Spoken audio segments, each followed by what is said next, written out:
दरम्यान उद्धव आणि राज दोघं एकत्र झाले तर माझ्यासारखा आनंद कोणाला होणार नाही असं छगन भुजबळ म्हणाले। तर दोघांच्या निर्णयाचं सुप्रिया सुळेंनी देखील स्वागत केलंय। हे बघा, माझ्यासारखा जो जुना आणि बाळासाहेबांचं जे अगदी जवळून काम करणारा नेता, मला तर खूप आनंद होईल दोघे एकत्र आले। अहो, दोन कार्यकर्ते आम्हाला जर मिळाले तर आम्हाला वाटतं की त्या वार्डामध्ये आमची शक्ती वाढते काय।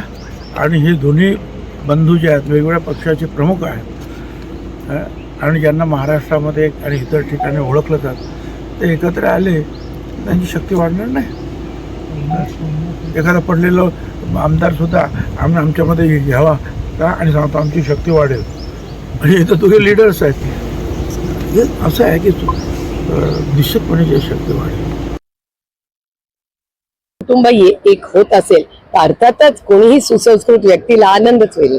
आघाडीमध्ये येतील असं वाटतं का तुम्हाला? बघूया ना, आता तर कुटुंब एकत्र झाले, त्याचा आनंद तर साजरा करू द्या। पण ताई, काल मुख्यमंत्र्यांनी देखील स्वागत केलं, तुम्ही देखील आनंद व्यक्त केला होता, मुख्यमंत्र्यांनी स्वागत केलं, दादांनी देखील स्वागत केलं। दादा बोलतात तुमच्या कुणाच्या पोटात दुखेल जर दोन परिवार एकत्र आहेत। आणि अर्थातच आनंदाची बाष्पी दुसऱ्याच्या आनंदात आनंद वाटावा हीच तर भारताची संस्कृती आहे ना।